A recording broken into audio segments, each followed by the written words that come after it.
Bonjour à toutes et à tous, bonjour à tous les internautes qui nous suivent maintenant sur Internet. Bienvenue aux Assises de l'affaire. Nous allons évidemment parler d'assurance vie, de retraite, d'épargne pendant ces rencontres tout à fait particulières puisque nous serons dans un format tout à fait particulier, Covid exige. Nous allons avoir des discussions avec des acteurs de premier plan du monde de l'économie, du monde de la finance, et nous parlerons aussi, bien sûr, à côté de la technique et de l'assurance vie ou de la retraite, nous parlerons crise sanitaire, contexte économique et social, et puis l'après-Covid et les chances qu'il peut exister pour la reprise et le plan de relance. Gérard Beckerman, bonjour. Bonjour. Je suis heureux de vous accueillir dans les locaux de l'Opinion. Le haut qui est là est le logo de ce journal qui a participé à ces assises de l'affaire, et je suis vraiment heureux de vous accueillir dans nos locaux. Vous nous accompagnerez en tant que grand témoin tout au long de ce programme. D'abord un mot, pourquoi ce format particulier, comme je le disais? Il est particulier parce que la situation est particulière. Nous affrontons la crise de la Covid et nous avons voulu convertir une contrainte en opportunité. Nous souhaitons par ailleurs aller en permanence à la proximité des adhérents. Que voulez-vous? Ce sont des assises exceptionnelles. Elles ont toujours été physiques. Pour une fois, elles seront digitales. Et largement diffusées, soyez-en sûrs. On va tout de suite regarder, si vous le voulez bien, un rappel des faits, ces faits qui vont, au fond, servir de toile de fond à tous les entretiens que nous allons avoir dans les minutes et les quarts d'heure qui viennent. On regarde. La gravité de cette récession, elle appelle une réponse massive. Nous proposons d'aller lever une dette commune sur les marchés et d'utiliser ces 500 milliards d'euros pour apporter des financements qui seront fléchés en priorité sur les secteurs les plus touchés par la crise sanitaire et économique. Récession, incertitude, on veut du cash, on veut de l'argent disponible immédiatement. Mais en fait, ce sont tous les produits d'épargne sans risque qui s'envolent. 3 300 milliards d'euros aujourd'hui d'argent liquide, totalement liquide et sans risque. C'est 1,5 fois le PIB de la France. C'est astronomique. Nous pouvons faire une transformation profonde de notre modèle économique pour avoir un modèle plus compétitif et surtout plus durable. La relance nous permettra d'accélérer cette transformation. Oui, la France va prendre le tournant de la 5G parce que c'est le tournant de l'innovation. Avec les nouvelles technologies, le gouvernement veut aussi mieux financer les start-up. Le président de la République a voulu que nous investissions dans la French Tech. L'affaire est partante. Nous allons également diversifier vers l'économie verte. Il faut donner un sens, une finalité à l'épargne. Et dans cette finalité, il y a des opportunités qui rapportent. Est-ce que c'est la fin de l'histoire d'amour entre les Français et l'assurance vie? Alors le divorce n'est pas complètement consommé. Les gens se détournent un petit peu du principal produit, celui qui est le plus courant, celui qu'on appelle le contrat en fonds euros. Les assureurs et les banquiers ont plutôt tendance à inciter les Français à aller vers des placements plus risqués. Il y a beaucoup d'épargnants qui ne veulent toujours pas prendre de risques. Nous n'avons pas de tout ce langage. On dit quoi? On dit que la sécurité a bien rémunéré pendant plus de 40 ans. Maintenant, il faut diversifier. Dans un pays comme la France, un placement simple, ça tient du miracle. Et là, on a un placement simple. Avec le PER, ce que je vois, moi, c'est qu'il devient un concurrent de l'assurance vie. Donc, l'assurance vie va peut-être se faire grignoter un peu des parts de marché. Comme un capitaine qui conduit un Airbus, nous sommes dans des zones de turbulence en assurance vie. Raison de plus pour mieux piloter avec intelligence pour bien atterrir.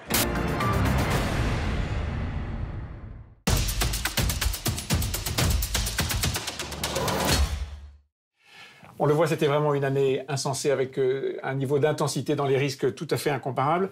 Alors nous allons en parler avec notre premier invité, notre premier grand témoin.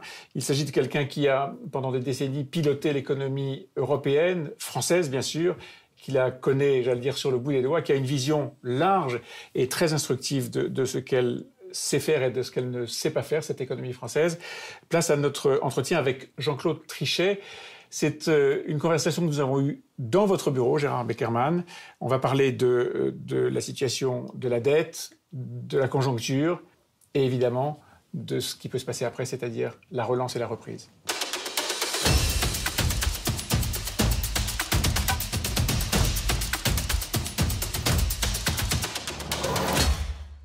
Bonjour, monsieur le gouverneur. Bonjour. Vous avez été directeur du Trésor, vous avez dirigé le cabinet d'un des plus grands ministres des Finances, historiquement. Vous avez été le gouverneur de la Banque de France, puis le président, on appelle ça le président de la Banque centrale européenne. Et donc vous êtes celui qui a fait, en quelque sorte, l'euro. Aujourd'hui, quel est le regard que vous avez sur la sortie de crise, sur l'éventuelle sortie de crise sanitaire et économique? Je crois d'abord qu'on était déjà dans une situation anormale avant la pandémie. Donc on a en quelque sorte 2 couches successives, tous les problèmes que nous avions avant la pandémie. Et quand je dis les problèmes, je veux dire en France, en Europe et dans le reste du monde. Tous les pays avancés étaient en réelle difficulté. Et puis la pandémie est venue là-dessus. J'espère ardemment, et je pense qu'on a maintenant suffisamment de données pour penser qu'on quittera la pandémie dans le courant de l'année prochaine, à coup sûr à la fin de l'année prochaine. Ouais. Ça paraît très possible maintenant, grâce aux bonnes nouvelles. Non pas grâce à l'évolution spontanée de l'économie ou des finances, mais simplement parce que c'est un problème sanitaire et on a peut-être les moyens de pouvoir enfin le régler. Imaginons, Jean-Claude Trichet, que demain, on a des vaccins, que tout le monde peut se faire vacciner très rapidement. Ça repart comme ça? Non, bien sûr que non. Ça va être lent, ça va être laborieux. Il va falloir en effet d'abord que tout le monde se fasse vacciner. Mais le problème, c'est qu'une fois la pandémie réglée, on aura tous les problèmes qui existaient avant la pandémie et qui étaient très importants au Japon, aux États-Unis, en Europe. Et qui réapparaîtront. Et le principal de ces problèmes, c'est quoi? Alors, je vais y revenir parce que c'est en effet multidimensionnel, si je puis dire. Mais en plus, on aura les stigmates de la pandémie. Donc, 2 types de problèmes très importants. Alors, que s'est-il passé en Occident, dans les pays avancés, au cours des 10 dernières années? Une croissance potentielle moindre qu'auparavant, des progrès de productivité nettement moindres qu'auparavant au milieu des années, disons, 2000. De façon assez inexplicable d'ailleurs, mais c'est un autre débat. On n'a pas encore totalement compris ce qui se passait. Exactement. Et malheureusement, c'est pourtant décisif pour qu'on en sorte. On a une inflation trop basse, des taux d'intérêt réels et nominaux extraordinairement bas. Voire négatifs. Voire négatifs dans certains pays. Mais le fait est que les taux d'intérêt réels eux-mêmes sont exceptionnellement bas. Et donc, tout cela fait que nous avions des politiques monétaires extrêmement accommodantes, avec toutes les conséquences que cela peut avoir. Ce n'est pas parce que les banques centrales sont absurdes dans leur comportement, c'est parce que les économies des pays avancés ne fonctionnent pas normalement. En tout cas, il y a quelque chose qui a vrillé. Alors, la bonne nouvelle, c'est quand même que ça permet, de façon un peu moins douloureuse et dangereuse, aux pays de s'endetter. Et nous sommes tous endettés massivement. Comment est-ce qu'on en sort? On a mis une nouvelle commission il y a quelques jours. Enfin, tout ça, vous connaissez par cœur. Oui. Et ces commissions vont empiler des rapports sur les rapports. Comment est-ce que vous, Jean-Claude Trichet, vous pensez qu'on en sort? Eh bien, on doit en sortir avec la sortie des politiques monétaires ultra accommodantes, lesquelles ne sont ultra accommodantes que parce qu'on essaye d'éviter le risque de déflation, la matérialisation du risque de déflation.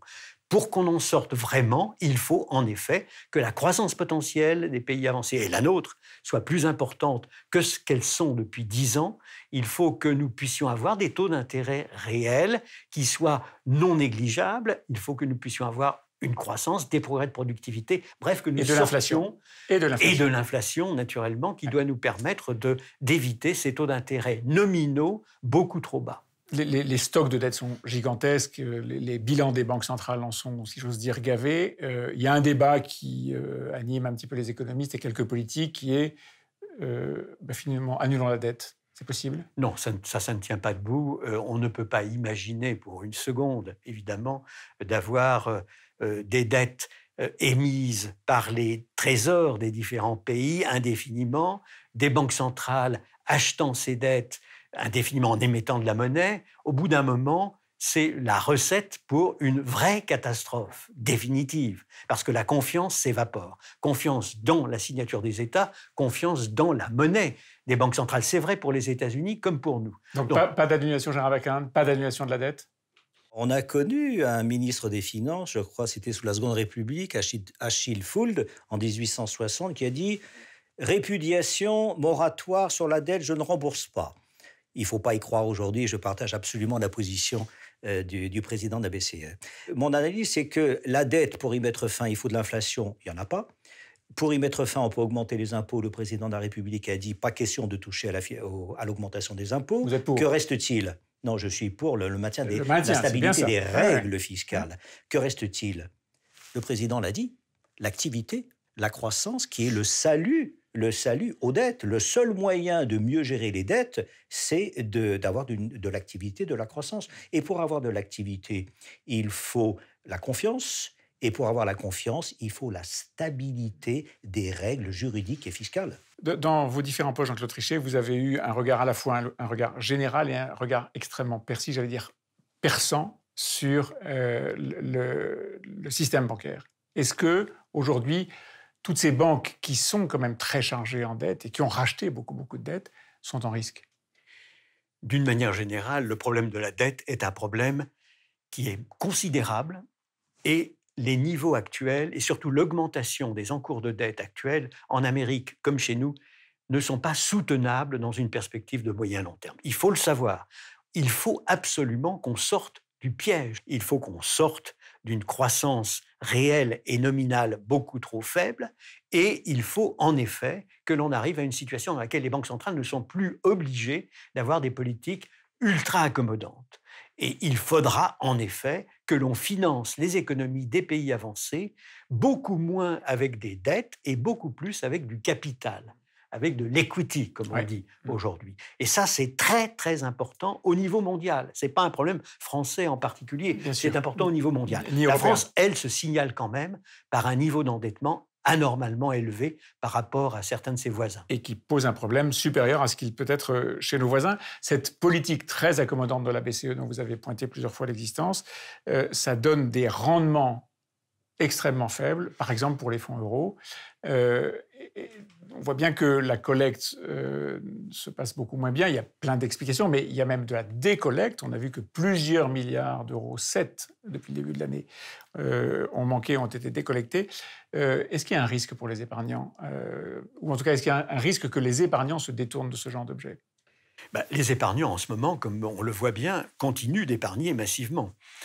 Et donc, je crois qu'on atteint là, en augmentation des encours d'épargne, quelque chose qui est monumental et qu'on n'a pas observé dans le passé. Alors, il est vrai qu'à partir du moment où vous avez des investissements qui ne rapportent plus grand-chose, ou presque rien, ou même qui sont négatifs, vous avez un sérieux problème, c'est clair. Et c'est la raison pour laquelle c'est un problème vu du côté des épargnants qui est sérieux, et c'est un problème qui est sérieux vu du côté de l'accroissement permanent des encours d'endettement.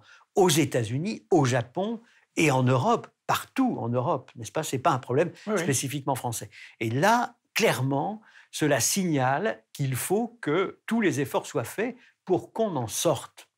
Et encore une fois, ça suppose que les gouvernements, les parlements, les partenaires sociaux se mobilisent. Un des très grands enjeux de cette relance et de la transformation de l'économie que le gouvernement français appelle de ses voeux, et je pense qu'il a raison, vous le confirmerez sûrement, c'est aller financer l'économie. Il faut que l'épargne aille financer l'économie.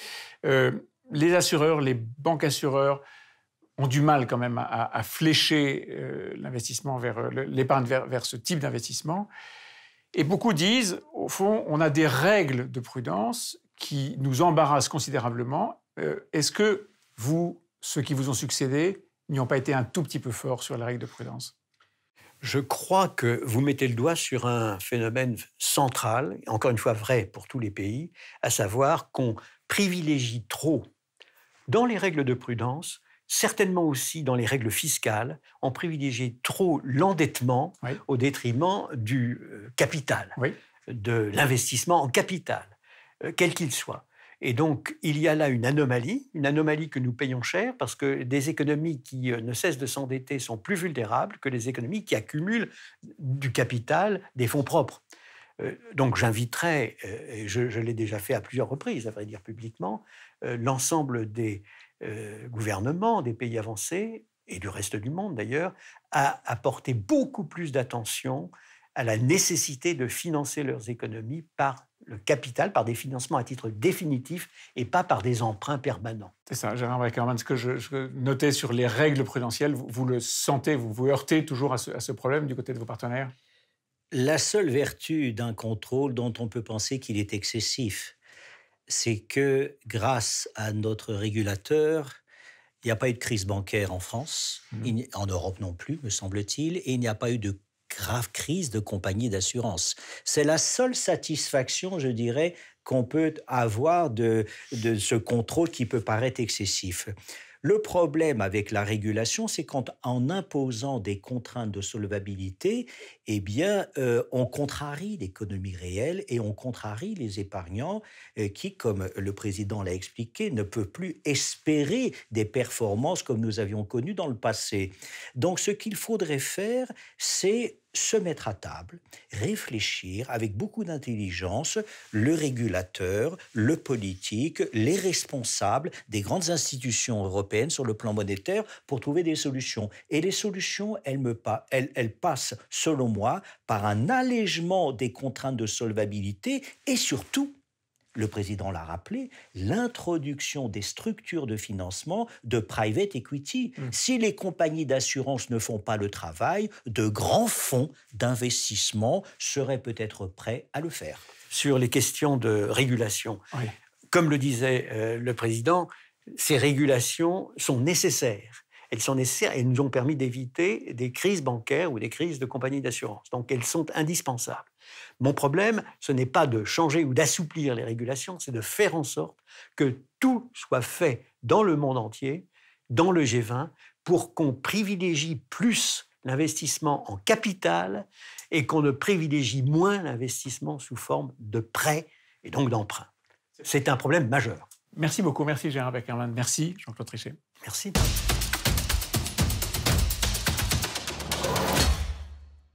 Voilà notre entretien. Gérard Beckerman, qu'est-ce qui vous a frappé dans ce que nous a dit Jean-Claude Trichet? La dimension du personnage.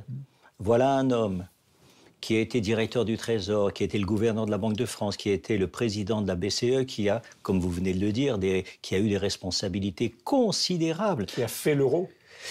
Il a contribué à faire l'euro. Et c'était impressionnant, c'est un visionnaire, un économiste, un homme politique, et j'étais très impressionné. Le débat était difficile, vous savez. En tout cas, c'était un bon moment de conversation. Et peut-être il a aussi souligné la nécessité qu'il y a pour vos adhérents à diversifier leur épargne et d'aller investir dans l'économie réelle. Il a été très éclairé, je dirais, et c'est curieux, parce que lui qui a été un régulateur et moi qui suis un défenseur des initiatives et de l'épargne, les rôles étaient en quelque sorte un peu inversés.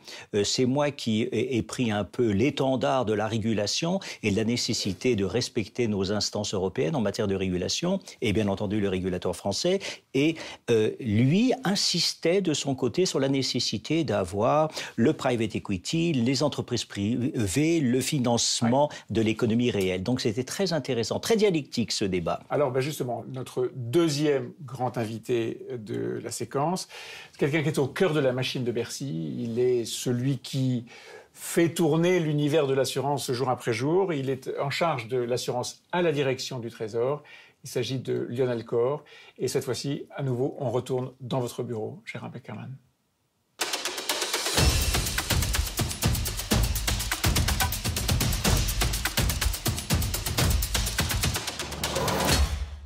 Bonjour Lionel Corre, vous êtes notre invité pour parler de l'industrie de l'assurance vie. C'est votre vie, l'assurance, et donc on va parler de l'assurance vie. L'industrie de ce secteur est à un tournant aujourd'hui. Pendant des années, c'était un produit, l'assurance vie, qui assurait à la fois sécurité et rendement. On avait il y a 30 ans des taux qui approchaient les 8-10% de rendement. Alors il y avait de l'inflation, certes, mais on était quand même sur un produit qui était très attractif. Aujourd'hui, on est à 1,46%, ce qui le rend, disons, moins attractif. Les épargnants, sur 1 800 milliards d'euros placés en assurance vie, il y en a 1 400 qui sont dans les fonds euros. Est-ce que c'est un bon réglage selon vous? Est-ce que l'État, est-ce que le Trésor est satisfait de cette part des fonds euros dans l'assurance vie? Alors, je pense que vous avez raison, je pense qu'on a un tournant.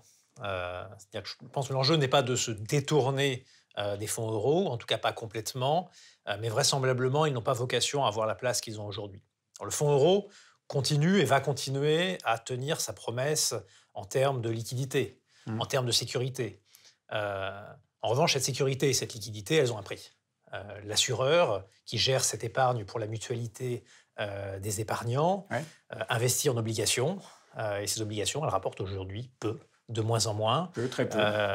Lorsque ce sont des obligations d'État, c'est même des rendements négatifs. Bien sûr. Ce qui vous arrange bien pour la dette publique, mais enfin, on en parlera dans un instant. Ça pose aussi des questions pour notre économie et ça pose des questions pour les épargnants. Et donc, derrière le fonds euro, dans ce contexte de taux bas, de taux négatifs, eh bien, il ne va plus offrir les rendements qu'il a offerts. Et ça, c'est une tendance de long terme. C'est une tendance qu'on observe ces dernières années, c'est une tendance qui va se poursuivre. C'est-à-dire qu'il ne faut pas s'attendre à ce que le rendement du fonds euro remonte. Et donc la solution, c'est en fait de diversifier son épargne. Et la bonne nouvelle, c'est qu'on peut le faire dans le cadre de l'assurance vie. 2 questions. On sait depuis maintenant le premier confinement que les Français ont constitué un énorme stock d'épargne. On dit 100 milliards, on ne sait pas exactement si c'est 100 ou plus, peut-être avec le deuxième confinement. Il va falloir qu'ils se débloquent pour participer à la relance. Comment est-ce que vous pensez faire ? Oui, il est important pour relancer notre économie que les Français consomment et qu'ils participent à la relance. Mais on ne va pas le faire par la contrainte. On ne va pas le faire en taxant l'épargne. On s'arrête un instant. On ne va pas le faire en taxant l'épargne ? Non. Bon. L'enjeu, voilà. Bonne nouvelle, non, Gérard Peckerman ? Très bonne nouvelle. Ouais. Il faut qu'elle soit tenue. Hein, oui.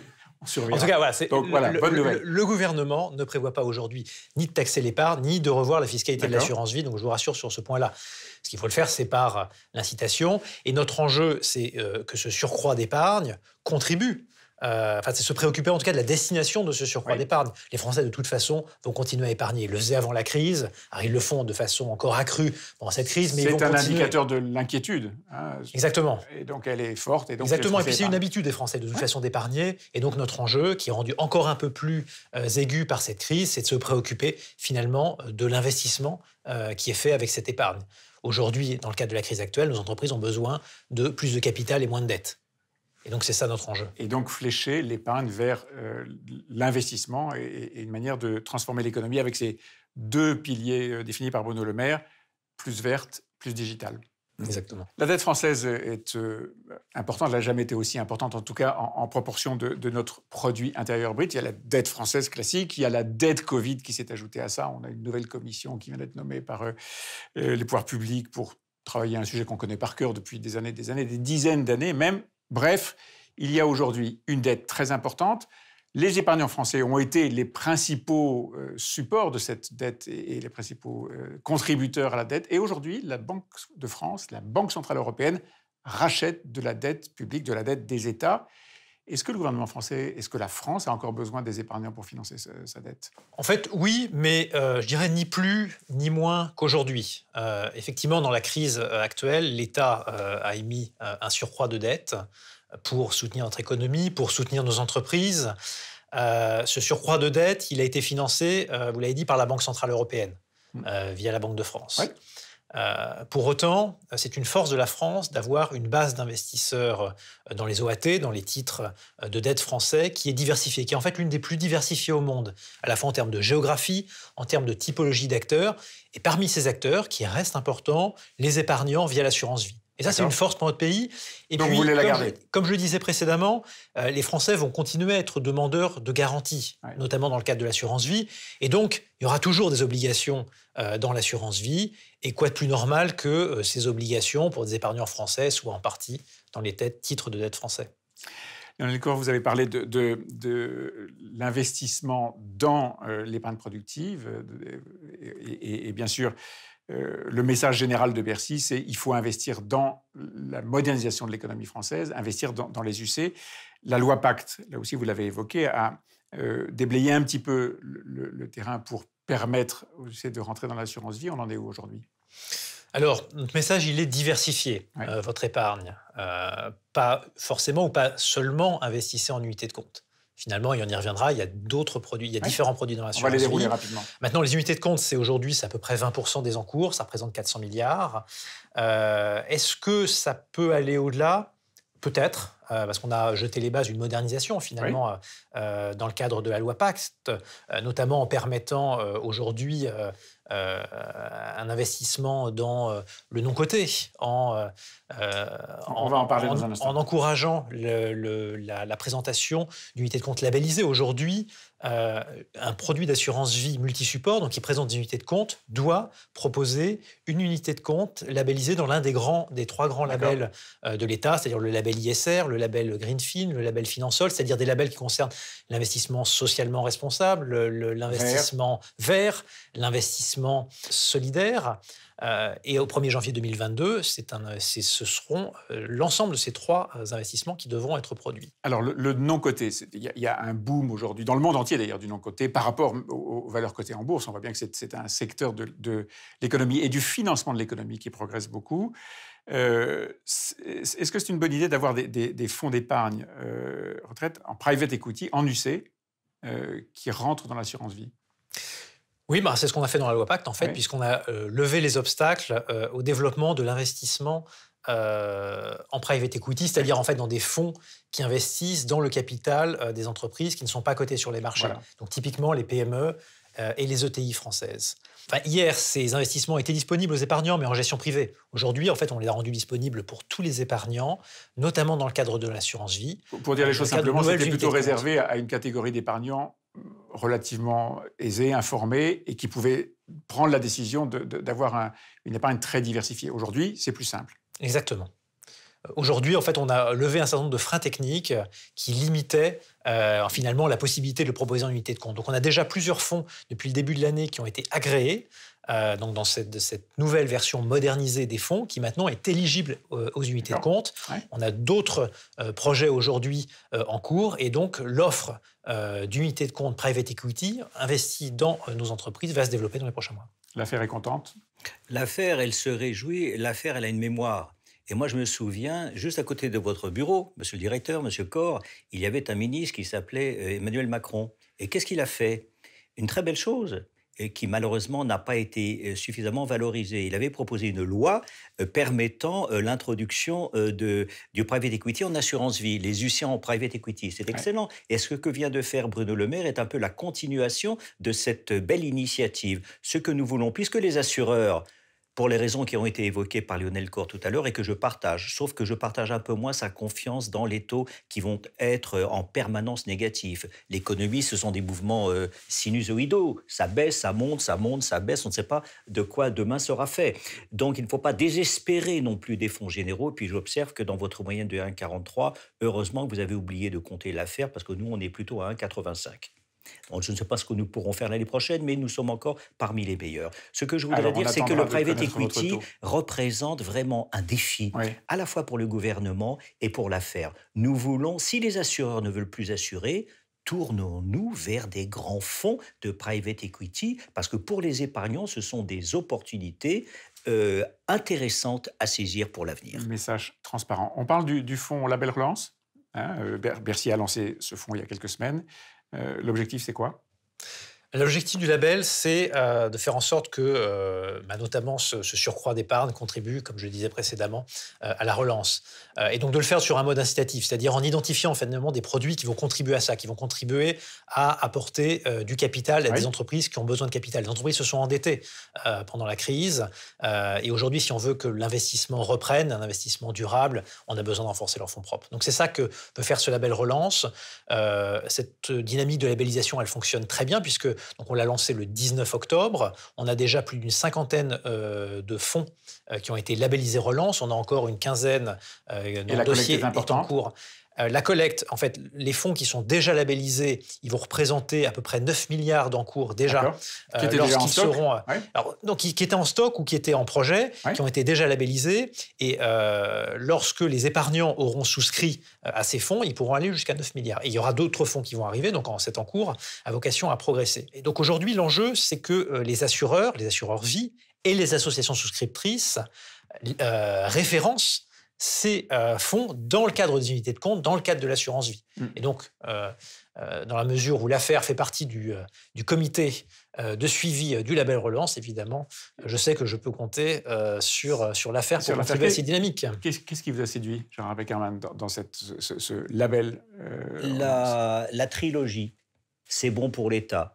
Parce qu'on a besoin de capitaux pour les jeunes, pour l'emploi, pour la croissance, pour l'investissement productif. Et je rajouterais, si vous permettez, Monsieur Corr, dans la finalité de l'épargne, la transition écologique que vous avez rappelée, mais je rajouterai aussi la French Tech.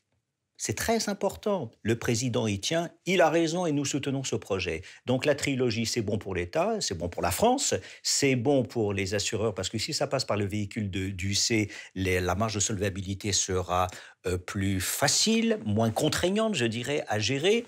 Et c'est bon pour les épargnants parce que les performances du private equity au cours des dernières années, nous en avons l'expérience, nous avons été massivement engagés vis-à-vis d'un grand établissement international. Eh bien, c'est bon pour les trois. C'est pour ça que nous soutenons ce projet. Même préoccupation, vous venez de l'évoquer, pour la finance verte. Bruno Le Maire souhaite que la relance soit l'occasion d'avoir une France plus verte et une économie plus verte. Avec quels moyens ? Alors, on a un certain nombre du volet du plan de relance qui contribue à l'investissement dans le vert. On l'a dit, l'offre d'unités de compte va s'enrichir sur le vert.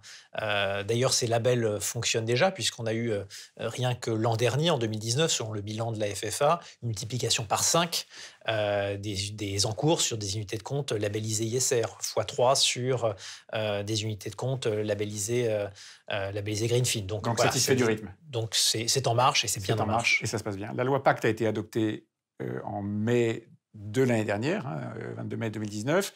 Et le 1er octobre dernier, Bercy a lancé, avec les assureurs bien sûr, le PER, le plan épargne retraite, avec un objectif 100 milliards qui doivent aller, 100 milliards supplémentaires d'épargne retraite qui doivent aller dans les 24 mois sur ce type de produit. On en est où ? En fait, on est très satisfait du lancement du produit parce qu'en fait, c'est la remontée du terrain qui est à peu près unanimement positive. Ouais. Pourquoi ? Parce que ce produit, en fait, finalement, il répondait aux attentes des épargnants, aux attentes des professionnels, d'un produit attractif. Et puis, le contexte est très bon. Le contexte, je ne sais pas s'il est très bon, mais en tout cas, il y avait une attente. Et manifestement, il est porteur pour l'épargne. En tout cas, le produit a trouvé son public parce que, globalement, on a corriger tous les défauts des anciens produits. C'est un produit qui peut sortir en capital ou en rente, finalement, au choix de l'épargnant et au moment de la retraite, qui était une demande forte, qui était un combat, mais c'était finalement une demande très forte des épargnants et ça débloque des comportements d'épargne. La sortie en capital pour acheter sa résidence principale, ce qui permet que pour finalement des jeunes épargnants qui hésiteraient à mettre de l'argent de côté à 30 ans pour un produit d'épargne, finalement, ça débloque aussi ce type d'épargne. Un produit compétitif parce que aujourd'hui, on peut changer avec très peu de frais et même aucun frais à partir de la 5e année pour être dans un autre produit. Ce qui fait il y a de la flexibilité. Il y a de la flexibilité. Il y a de la visibilité. Donc, exactement. Et puis on peut l'emmener tout au long de sa vie. On change d'entreprise, on emmène son PER et s'adapter aux carrières d'aujourd'hui. Ça marche. On avait à fin juin déjà plus d'1 million de souscripteurs sur les PER, plus de 10 milliards d'encours. Donc la dynamique est là. Donc les 100 milliards Est-ce qu'on aura 300 ? Alors notre objectif, donc c'est 300 milliards en 2022. La dynamique est là. Est-ce qu'on aura les 300 milliards ? On verra. On fera le point. Et on fera le point, exactement. Gérard Beckerman. Le père du père, c'est l'affaire. Bon. Pourquoi c'est l'affaire ? C'est l'affaire parce que, et je remercie l'État, le ministre, d'avoir soutenu notre position. Pourquoi nous n'avions pas milité pour le père, pour la retraite, pour le R de l'affaire ? Parce que les produits était obscur. Le PERP, je mettais de l'argent dans le PERP, je ne savais pas combien j'avais à la retraite. Pareil pour le Madelin, mais avec le PERP, c'est très différent. La liberté au choix de l'épargnant a été réaffirmée dans la loi et donc nous pensons que c'est un bon produit et nous allons œuvrer pour qu'il soit un grand succès à l'affaire. Qu'il soit un grand succès. Lionel Corr, au fond, ce qu'on voit depuis quelques minutes d'entretien, c'est que depuis, disons, 18 mois, peut-être 2 ans, il y a un énorme travail de modernisation de l'assurance vie. Ce travail a complètement changé le paysage. Il y a encore du travail ? Oui, ce travail, en fait, il est en cours. C'est-à-dire qu'on a effectivement révolutionné, je crois, la boîte à outils pour permettre de lancer des nouveaux produits. C'est déjà le cas pour le plan d'épargne retraite. C'est en cours pour les unités de compte. Et pour les nouveaux produits garantis qui vont compléter, qui vont remplacer le fonds euro, notamment l'euro croissance, bien ce travail, il est plutôt devant nous. Il est plutôt aujourd'hui chez les assureurs, chez les associations souscriptrices pour proposer ces nouveaux produits, compléter leur offre et lui permettre finalement d'offrir des garanties et de la valeur aux épargnants dans les années qui viennent, quel que soit le contexte de taux. Et donc, la balle est dans votre camp et dans celle de vos adhérents. Mais elle est aussi dans celle de nos partenaires, c'est-à-dire des compagnies d'assurance. L'affaire, elle est très favorable à l'eurocroissance. Encore faut-il que nos partenaires le soient également. C'est bon pour les épargnants. Nous soutenons l'eurocroissance. À nous seuls, nous représentons à peu près 20% du marché de l'eurocroissance. Mais il faut que les assureurs, et en particulier notre partenaire, jouent le jeu comme nous le souhaitons. Message clair. Merci. Merci. Merci beaucoup. Merci beaucoup.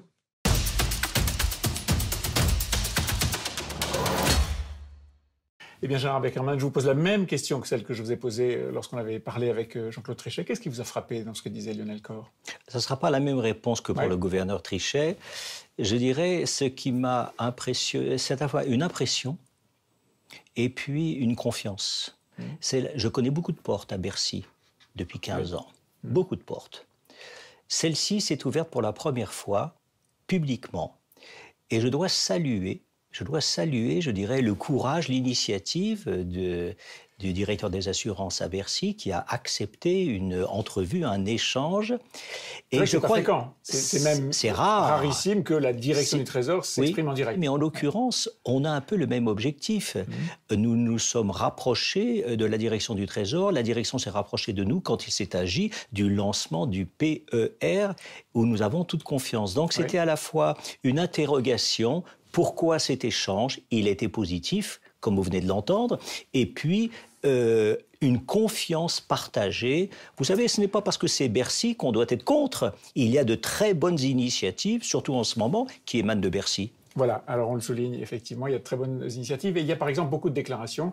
Je pense à celle de Bruno Le Maire, qui, dans son plan de relance, a axé ses exigences, si j'ose dire, en tout cas l'incitation sur 2 domaines, digitalisation, décarbonation. La digitalisation, on en parlera dans un instant, mais parlons d'abord de la finance verte. Bruno Le Maire demande à aller plus vite. Est-ce que vous faites votre part du métier? Plus vite, moi j'aime bien avancer à mon rythme. Jamais trop vite. Plus loin? Plus loin, certes, mais plus vite, non, on peut tomber. Alors plus loin, est-ce que vous faites votre part du chemin? Le problème qui est posé par cette question, c'est la finalité, le sens qu'on veut donner à l'épargne. Maintenant, les épargnants sont prêts à réfléchir ensemble, avec Bercy, avec les autorités de contrôle, au sens que l'on veut donner à l'épargne. Pourquoi pas l'économie verte? C'est important, sans doute plus pour nos enfants, nos petits-enfants que pour nous-mêmes aujourd'hui. Nous sommes d'accord. Vous savez, la transition écologique, c'est un grand défi. Le financement de la French Tech, c'est un grand défi. Le président l'a rappelé. Mais nous, épargnants, ce qui compte, c'est non seulement d'adhérer à ces grandes causes, mais notre devise à l'affaire, c'est qu'une belle action, une bonne action peut être une belle affaire. Quand nous investissons dans l'économie verte, il y a des perspectives de performance qui sont certainement, mais ne le répétez pas au ministre, supérieures à la souscription d'une OAT qui ruine les épargnants avec des taux négatifs. On est entre nous, on ne dira rien. Je vous remercie. Donc on a parlé de décarbonation, digitalisation, c'est le deuxième axe, le deuxième pilier, je ne sais pas comment il faut dire, de cette fameuse relance, le plan de relance française. Et puis vous avez vous-même cité le mot, la French Tech est là aussi un vecteur puissant. Vous avez un rôle là aussi? Non seulement on a un rôle, mais on l'a assumé. On a assumé ce rôle. Nous avons engagé des montants considérables en faveur des PME, en faveur de la transition, de la French Tech, de toutes sortes de, je dirais, d'économies en faveur des PME, pour l'emploi, pour les jeunes, pour la croissance. On est très favorable à ça. Rien ne vaut un exemple en image. On est allé voir une entreprise formidable. C'est une start-up dont maintenant beaucoup de Français connaissent le nom. C'était une start-up. Beaucoup de Français en connaissent le nom. Il s'agit de Doctolib. C'est un entretien avec Pierre Veyne, qui est le directeur financier de Doctolib.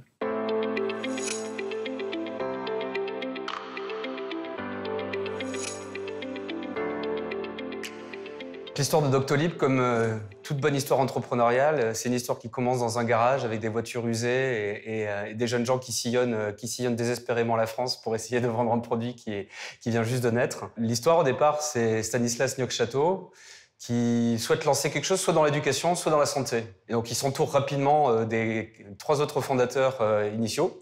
Et à eux 4, ils développent très rapidement une solution pour aider au confort et de manière générale à la pratique des docteurs.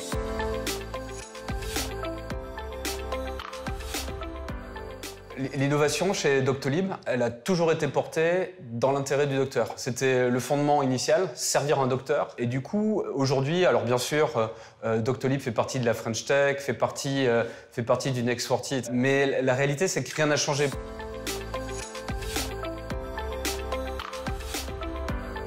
En 2013, il n'y avait pas beaucoup de financement, pour commencer. Donc c'est beaucoup les fonds propres des fondateurs qui ont travaillé. Puis rapidement, il y a eu une petite levée de fonds en 2013, 1 million. Puis l'année suivante, des business angels qui sont rentrés, des gens connus évidemment de la place parisienne, classique. Puis à partir de 2018, enfin 2017-2018, là pour le coup, il y a une forme d'institutionnalisation de Doctolib, avec l'arrivée d'acteurs comme la BPI par exemple, Euraseo, qui nous ont permis vraiment pour le coup d'accélérer énormément la croissance.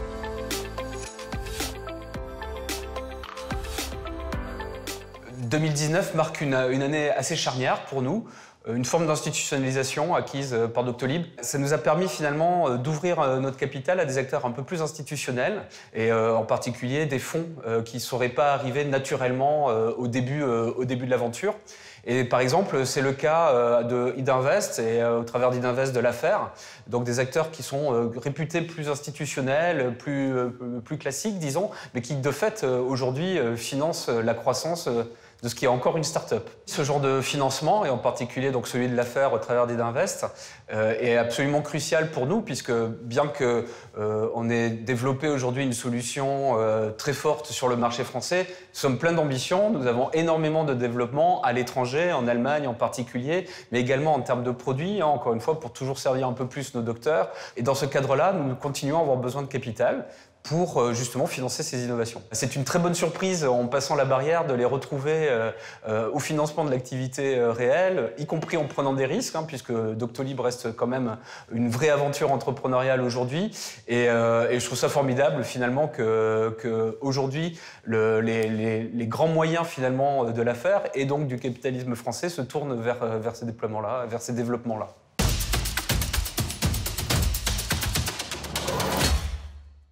Voilà ce que nous disait Pierre Vergne, le directeur financier de Doctolib. L'affaire a accompagné Doctolib par l'intermédiaire d'Idinvest, on l'a vu. Vous êtes fier ? C'est notre mission. Je ne vais pas. Nous agissons pour cela. C'est une belle histoire. Très belle histoire. Vous pourriez être fier d'y avoir participé. C'est surtout un très bel avenir, parce que l'histoire ne fait que commencer. Et nous sommes heureux. Nous sommes heureux d'avoir contribué, comme on a pu, au financement de Doctolib. D'abord, je pense que c'est un très bon service. Je l'ai moi-même utilisé la semaine dernière. Et des millions de Français l'utilisent chaque mois d'après les chiffres qui m'ont été donnés. Et quand je vois la tête, la jeunesse des 4 ou 5 responsables de cette maison, je suis quand même impressionné. La Ils ont vitalité... pris des risques, et vous aussi, vous prenez des risques. Ça fait partie de votre ADN ? L'ADN de l'affaire, c'est d'aider à tous ceux qui peuvent contribuer à la réussite de la France. Et quand je vois ces dirigeants œuvrer pour l'emploi, pour la croissance, pour la création, pour la French Tech, pour l'innovation, l'affaire sera toujours présente pour accompagner l'innovation. Dans cet univers d'une France qui croit en l'avenir, il y a un acteur essentiel, c'est évidemment le politique, dans la chaîne qui compte, celle de la décision, de l'influence. C'est dommage qu'il soit trop essentiel. Il l'est en tout cas, et surtout en ce qui concerne l'assurance vie. En tout cas, le législateur est évidemment un acteur essentiel de ce dont nous parlons aujourd'hui. Voici l'entretien avec notre dernier invité. Il s'agit de Laurent Saint-Martin, c'est le rapporteur général du budget, vous le connaissez bien, et vous connaissez le rôle du rapporteur général du budget. C'est quelqu'un qui est absolument essentiel dans la mécanique du projet de loi de finances, du budget et du contrôle des finances du pays. Voici l'entretien qui a été réalisé une nouvelle fois dans votre bureau, Gérard Beckerman, avec Laurent Saint-Martin.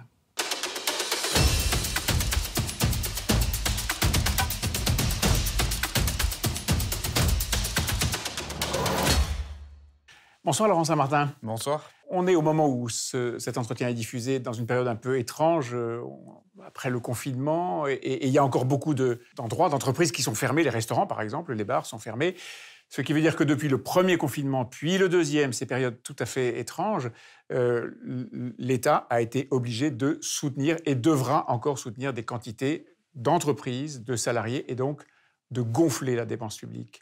Jusqu'où ? Jusqu'à ce qui est nécessaire. On a dit, et je crois que notre pays doit l'assumer parce qu'il peut l'assumer, que nous devons être au chevet d'une économie que nous avons mise sous cloche. Nous avons arrêté la production, nous avons empêché volontairement un certain nombre d'acteurs économiques de travailler pour une raison très simple, sanitaire, qu'aujourd'hui tout le monde connaît bien, empêcher le virus de circuler. Ça, effectivement, ça a des conséquences sur la dépense publique qui sont très importantes. Ce sont des crédits budgétaires, des dizaines de milliards de crédits budgétaires qui sont décaissés pour venir en soutien d'une activité empêchée. Est-ce qu'il y a de nos limites? On peut considérer effectivement qu'aujourd'hui l'État a les moyens de gérer ce premier confinement, ce deuxième confinement, et s'il le fallait, peut-être malheureusement aussi encore quelques mois d'incertitude économique. Oui, l'État français peut aujourd'hui emprunter pour venir en soutien de son économie. Mais attention, c'est de l'emprunt, c'est de la dette d'État qu'il faudra rembourser et face à laquelle il faudra démontrer une trajectoire d'assainissement de nos finances publiques. Mais oui, aujourd'hui, on a des conditions d'endettement qui nous permettent de faire face. Alors pendant que l'État s'endette, les Français épargnent. Le confinement, les confinements ont été des moments de frugalité en matière de consommation et les Français ont grossi leur bas de laine. Vous savez de combien aujourd'hui ils disposent? Qu'est-ce qui a été mis de côté comme somme? On parle de 100 milliards d'euros, oui. C'est à peu près le montant qui est donné depuis le début de cette crise en épargne excédentaire. N'oublions pas quand même d'abord qu'une petite partie de la population qui était déjà précaire s'est fragilisée encore plus pendant la crise et nous sommes aussi venus en soutien d'une population fragilisée. Nous avons mis plus de 2 milliards d'euros depuis le début de cette crise. Ce ne sont pas ceux-là qui ont épargné, évidemment. Et effectivement, vous avez raison, une grande partie de la population, en fait, non seulement n'a pas perdu en pouvoir d'achat, mais a même davantage épargné. L'enjeu maintenant pour cette population, c'est de redonner confiance et d'encourager à la consommation, à la désépargne, pour pouvoir effectivement non seulement consommer, mais aussi peut-être participer par notamment des outils d'investissement productif au redémarrage de l'économie. À la relancer, comment on fait pour donner confiance? Pour donner confiance, d'abord, il faut un horizon. Et cet horizon, c'est évidemment une capacité à vaincre l'épidémie. Ça restera toujours le chef d'orchestre de cette crise. Vous voyez bien que les annonces sur les vaccins, ça fait du bien. Que les annonces du vaccin auront toujours un impact beaucoup plus puissant que n'importe quelle annonce du président de la République ou du gouvernement, et c'est normal. Regardez chaque annonce, les impacts sur la bourse ou sur les climats de confiance et d'investissement et de consommation que cela peut avoir, et c'est normal, c'est tant mieux.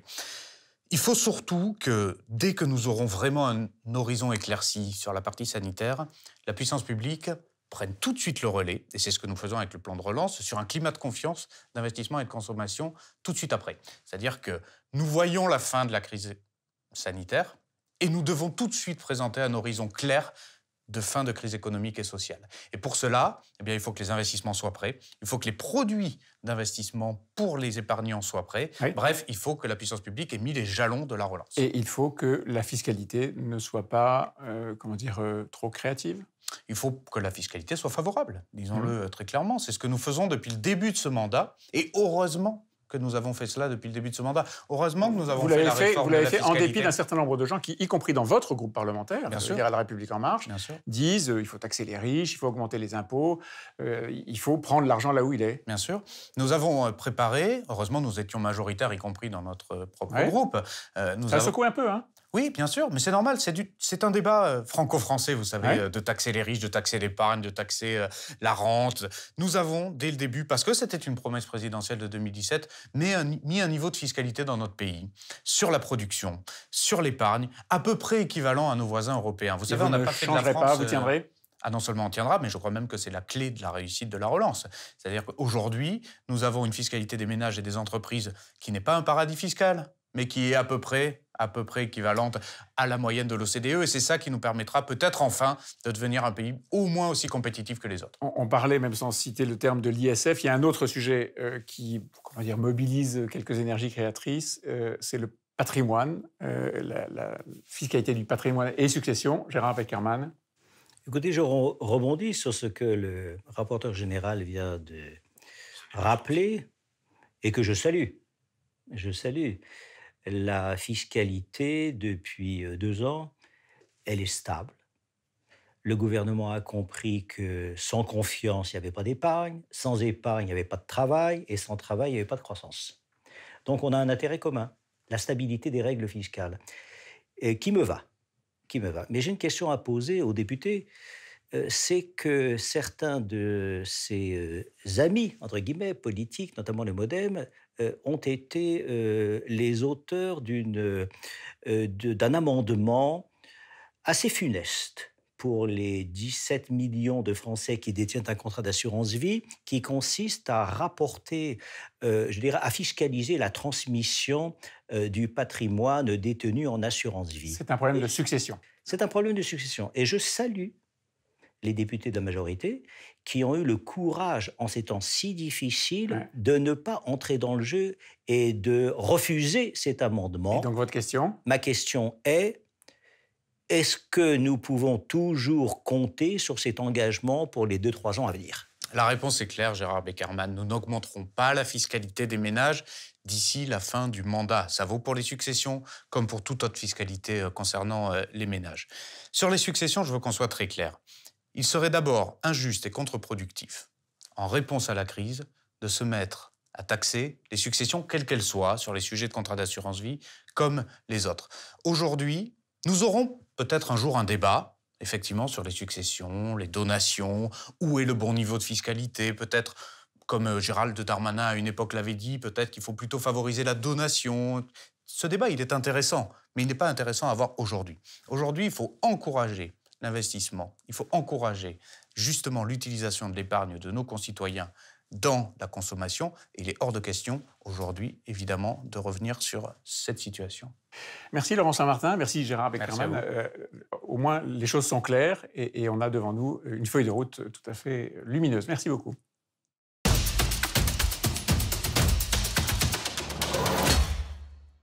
Voilà Gérard Beckermann. De la part d'un homme politique, le discours était plutôt clair. Plutôt bon. Plutôt bon, plutôt clair. Rassurant, pas de retour en arrière en ce qui concerne l'assurance vie. Vous dites quoi? Ouf. Je dis que ce député a bien compris l'âme des épargnants français. On ne demande pas de subvention. On n'est pas une niche fiscale. L'assurance vie rapporte beaucoup plus à la France qu'elle ne coûte. Il a compris qu'il fallait stabiliser les règles. Eh bien, nous avons besoin de la stabilité des règles juridiques, fiscales et sociales, parce que ça instaure la confiance, et quand il y a de la stabilité, il y a de la confiance, et quand il y a de la confiance, il y a un engagement des citoyens un flux pour la croissance. Pour la croissance. Sauf que la stabilité, c'est bien dans un monde stable, et là, le monde est très instable. Est-ce que vous redoutez la dette a atteint des montants considérables, la dette publique, bien sûr. Cette dette, il faudra la rembourser un jour. Est-ce que vous redoutez, d'une manière ou d'une autre, que cette stabilité aujourd'hui que proclame la majorité, Laurent Saint-Martin, dont on vient de parler, que cette stabilité, elle soit mise à mal un jour? Est-ce que ce sera votre combat de préserver cette stabilité?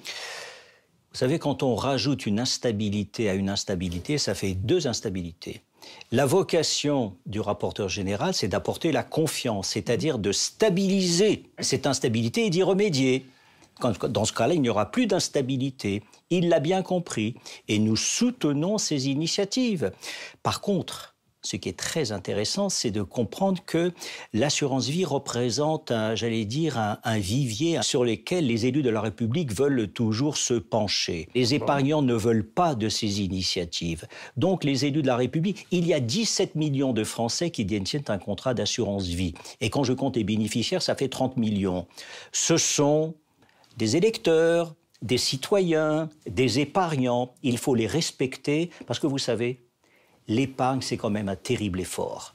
C'est un renoncement à la consommation, c'est pas permis à tout le monde. Des millions de Français n'ont pas la chance que d'avoir pu épargner. Eh bien, quand des Français ont réussi à épargner pour leur épargne, pour les aléas de la vie, il faut respecter.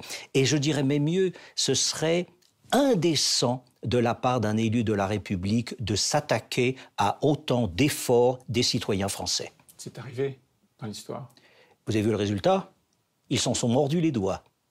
Donc stabilité avant tout. Merci beaucoup, Gérard Beckermann. Merci d'avoir participé à ces assises de l'affaire sur un mode un peu particulier qui nous met en parfaite conformité avec les règles du protocole sanitaire et nous permet en même temps de toucher des milliers de gens. Merci, Gérard Beckermann. Merci de votre invitation.